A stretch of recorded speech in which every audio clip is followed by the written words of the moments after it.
नमस्कार, सभी को राम राम। आज हम करौली ज़िले के हिंडौन तहसील में पहुँचे हैं और आपको एक ऐसे वीर सिपाही से मिलवाने जा रहे हैं जो 1962 का युद्ध उन्होंने लड़ा और चीन से उन्होंने लोहा लिया।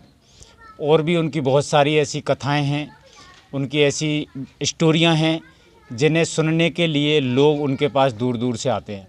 1947 का जो युद्ध हुआ था, बंटवारा हुआ था, उस समय उनकी एक बहुत बड़ी भूमिका रही।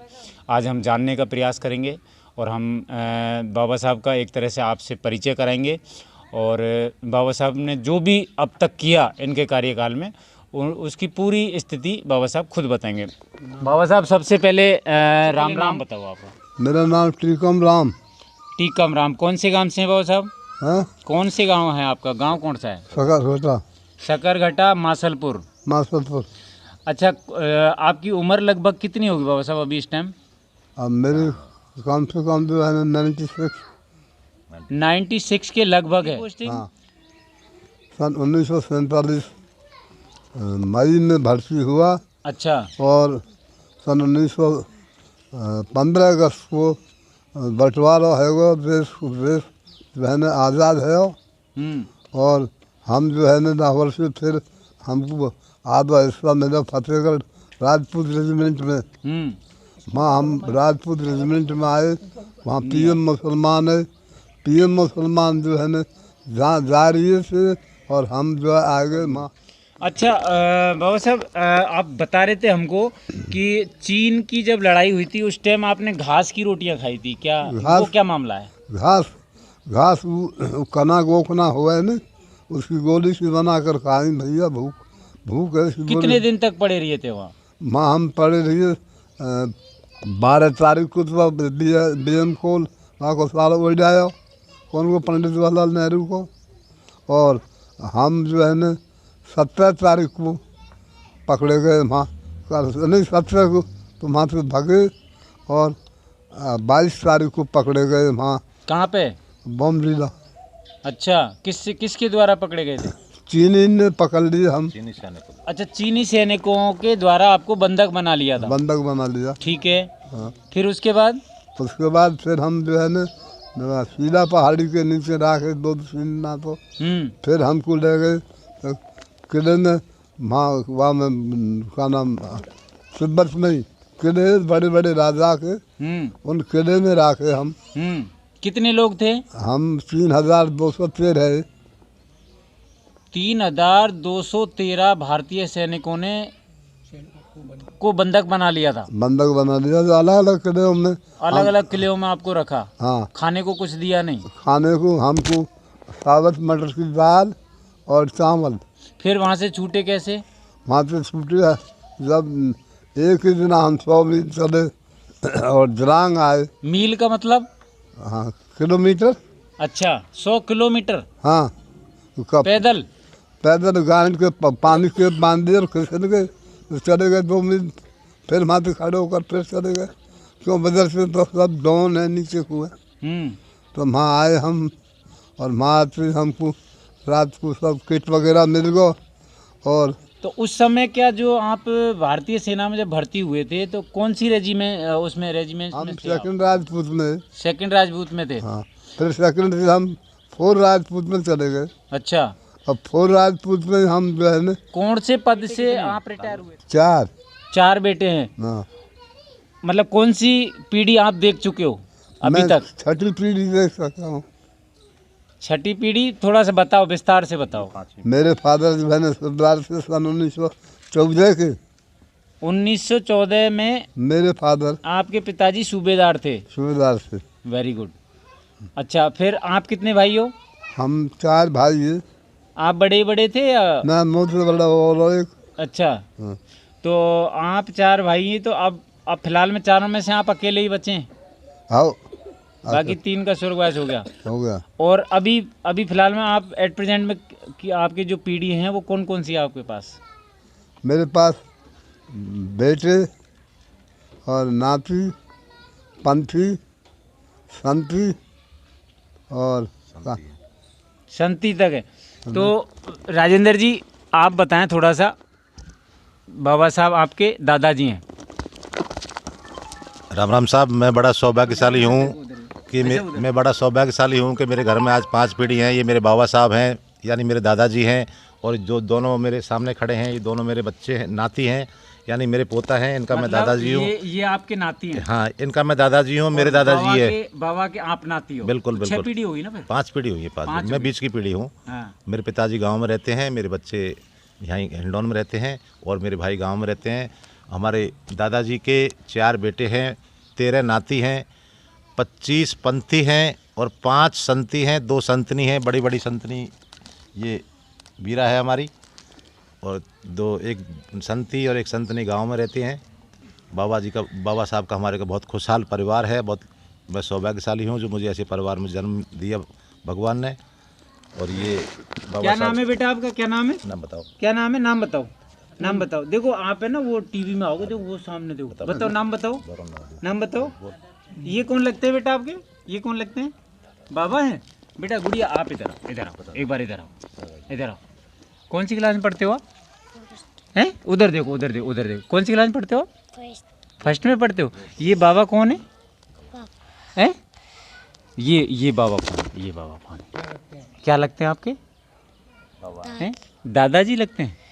अच्छा, आपको पता है कि ये दादाजी बड़े दादाजी हैं, छोटे दादाजी हैं? और वो भी आपके दादाजी हैं। 3 दादाजी हैं आपके, पता है आपको? हैं? तो आप कैसे पुकारते हो इनको? दादाजी कैसे बोलते हो? पापा जी। तीनों को ही पापा जी बोलते हो? दादाजी बेटा पापा जी मुझसे कहते हैं। एक दर्शकों मैं आपको एक बात और बताने जा रहा हूँ। बाबा साहब अपने क्षेत्र के मासलपुर क्षेत्र के लगभग शायद 5 गांव हैं उस एरिया में, फागनाओं के हैं। हमारे हैं बाकी 84 गाँव, फागनाओं के बाकी 84 गांव हैं। और भी गाँव हैं। 84 गांव और भी पड़ते हैं वहाँ पर। तो बाबा साहब का जो गांवों में होते हैं ना पटेलाई, मतलब पंच पटेल जिनको बोलते हैं हम, तो पंच पटेल की भी बाबा साहब की भूमिका बहुत अच्छी रही। और बाबा साहब के इनके बेटे और बेटों के बाद में आज राजेंद्र जी भी हैं। तो उस निष्पक्ष न्याय को लेकर क्षेत्र के बड़े बड़े जो पॉलिटिशियन हैं वो बाबा साहब से एक तरह से आशीर्वाद लेने आते हैं। और ये राजेंद्र जी को भी अपने आप में गर्व महसूस होता है कि मुझे ऐसे परिवार में जन्म मिला है। और बड़े बड़े पॉलिटिशियन बाबा साहब की उस वीरता को लेकर और निष्पक्ष एक तरह से न्याय प्रणाली को लेकर लोग पसंद करते हैं उनको। आज ये हिंडौन में रहते हैं, तो यहाँ पर भी सुबह शाम मैं आपको बताना चाहूँगा, ये घर है इनका, और सुबह से शाम तक एक तरह से लोगों की, मिलने वालों की लाइन लगी रहती है। बाबा साहब से आशीर्वाद लेने आते रहते हैं। और राजेंद्र जी कुछ आप बताना चाहोगे बाबा साहब के बारे में? बाबा साहब बहुत ही शुद्ध नेचर के आदमी है, शुद्ध खान पान करते हैं, भगवान में विश्वास रखते हैं, जय गुरुदेव के भक्त हैं। और फालतू किसी तरह की कोई हारी बीमारी ना बाबा साहब के शरीर में बिल्कुल सही शरीर है। किसी प्रकार की कोई बीमारी नहीं है। सुनने में याददाश्त आज भी बिल्कुल जैसी बनी हुई है जैसी हमारी याददाश्त नहीं है। आज भी जब उन्होंने 1947 में ट्रेनिंग की थी, जो लोग उनके साथ में ट्रेनिंग की थी उनके सबके नाम गांव आज भी उनको याद हैं। लाहौर की गली मोहल्ले सब उनको नाम याद हैं। दादा साहब आप ही बताओ, लाहौर के कौन कौन से गली मोहल्ले के एक दो के नाम याद हैं अभी आपको? बताओ कौन कौन से नाम हैं? माधव भाई साहब को हम ट्रेनिंग ग्राउंड में एक टूटी हवाई जहाज पड़ी हुई थी, वहाँ पे मैंने ट्रेनिंग करी। जब कर्नल हमारा राइट गली मोहल्ले कौन कौन से वहाँ लाहौर में? लाहौर में जो है ना अलग अलग गलियाँ बताते हैं ना। बाबा साहब सेवा में तो कोई कमी नहीं है? सेवा में तो कोई कमी नहीं है आपकी में? सेवा तो नाती पोता पंथी आपकी सेवा तो अच्छी करते हैं। करते गाँव उनके लोग आते हैं। अच्छा, गाँवों के लोग आते हैं? रात में वो कैसे भैया कैसे सेवा हो रही है। हाँ, हमको बहुत बढ़िया है रही है भैया। अच्छा, अब तो बाबा की पंथनी बहू बाबा की सेवा में रहती हैं। अच्छा, मेरी पंथी बहू ने अपने आप को भाग्यशाली समझते हो बाबा? देश के लिए भी आपने बहुत बड़ा एक तरह से देश की भी अच्छी सेवा की, साथियों को भी आपने काफ़ी अच्छा आपके साथी लोग हैं क्या? कुछ बचे हुए हैं क्या? एक आध? हाँ हैं, साथ तिगरिया में इसमें। अच्छा, तिगरिया गांव में हैं। हाँ, ऐसा सुनने में आया बाबा साहब, करौली ज़िले में पहला एक ऐसा ज़िला है जिसमें पूरे इंडिया में, पूरे भारत में सबसे ज़्यादा सैनिक करौली ज़िला देता है भारत देश को। जी सर, कमल भी है ना हमारे जिले को करौली को ही। करौली का। हाँ कमल बीसी। कमल बीसी जी थे भोलूपुरा गांव के, जिनको विक्टोरिया चक्र मिला था बीसी। अच्छा, आर्मी का अच्छा वो है। ठीक है।